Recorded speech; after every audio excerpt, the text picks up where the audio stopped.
Prologue. The following was authenticated as part of an inscription found deep in the Caves of Janxrathra.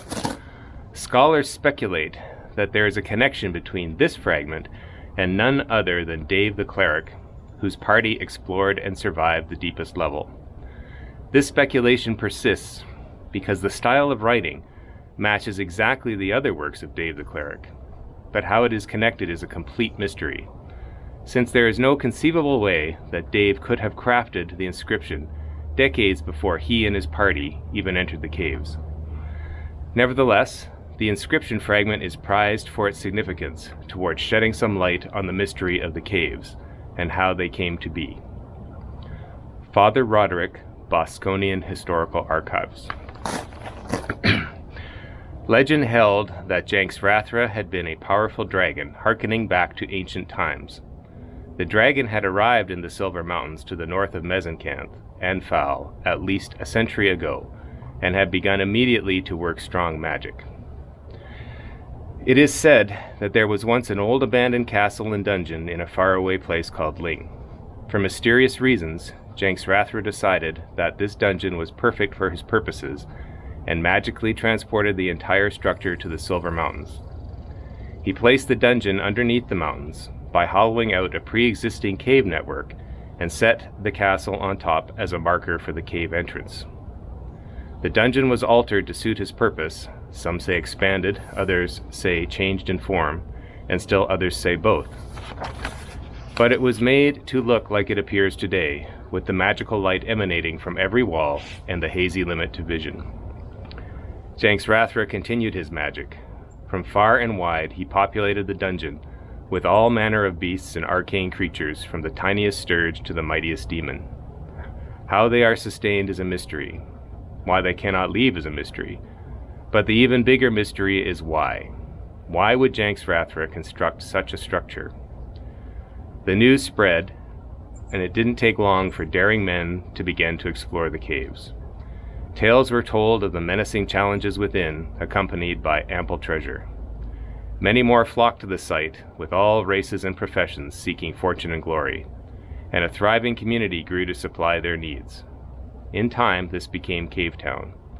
The old castle still sits atop the cave entrance and is entered from time to time, but nothing of value is there, and there are no clues to the mystery that lies below.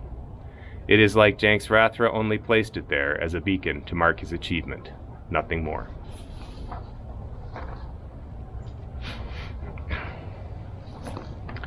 Chapter 1.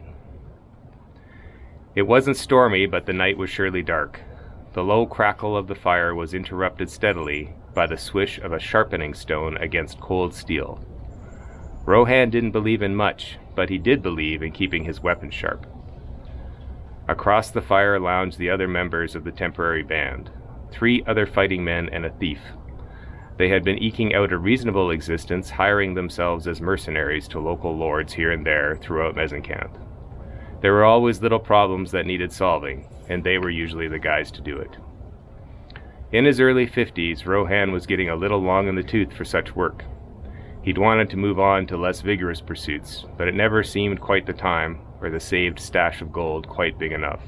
Still, this kind of work usually wasn't that dangerous, but he was getting tired of sleeping out of doors. Ears perked up and hands reached for swords as the nicker of a horse could be heard in the distance. The fighters drew their weapons, and the thief took to the shadows. Making no attempt at stealth, the stranger drew nearer to their campsite, neither approaching too quickly nor slowly. His movements seemed to convey peaceful intent, but things were not always as they seemed. Rhohan scanned around in case there were other interlopers trying to outflank the party, while their attention was drawn to the horsemen. None were apparent. The night rider drew closer until his horse was just visible by the light of the fire.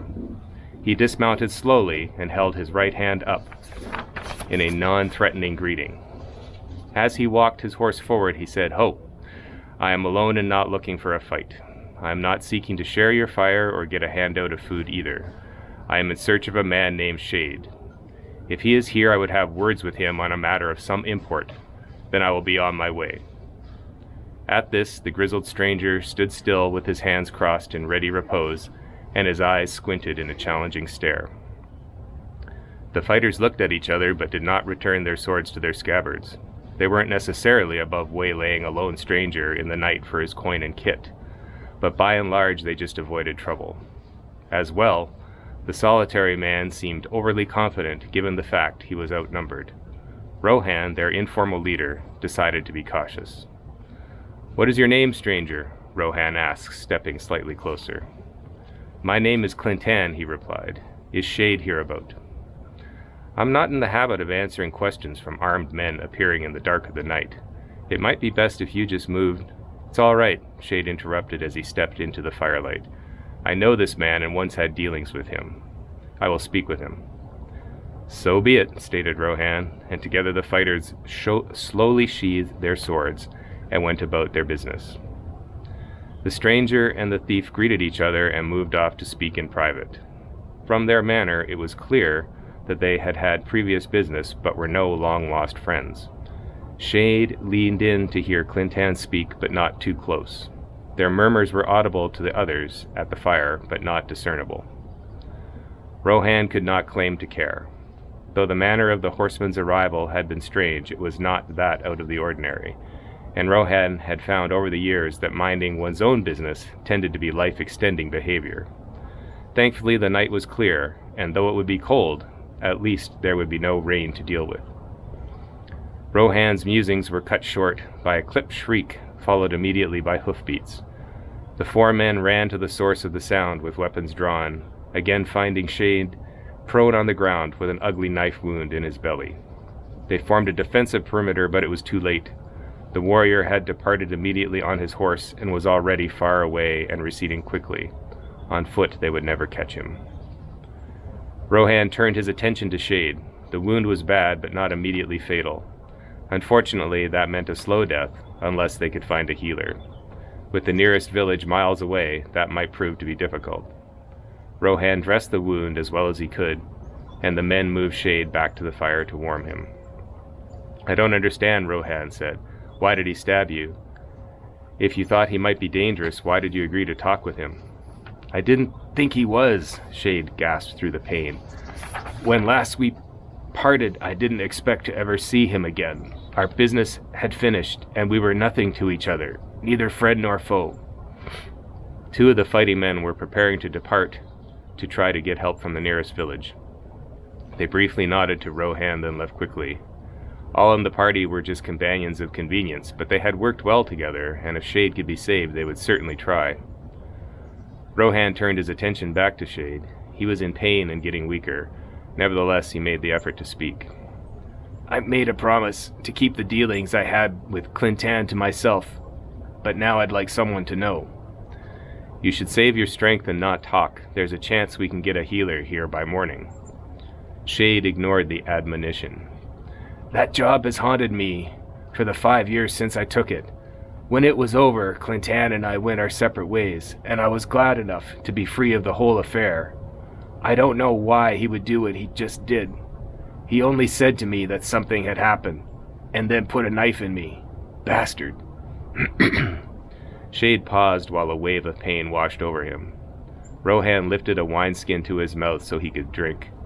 Lips moistened, Shade continued. "I've been many places and seen many strange things in my time, but what happened with Clintan and his gang was the most damnable job I ever took. Wizards, by the gods, I hate wizards." Rhohan's eyebrows shot up at the mention of magic. He'd had his own dealings with magic, and it very rarely turned out for the better. This added a whole new dimension to the situation. I see you know what I'm talking about, Shade said weakly. Wizards. Let me tell you about some God's damned wizards.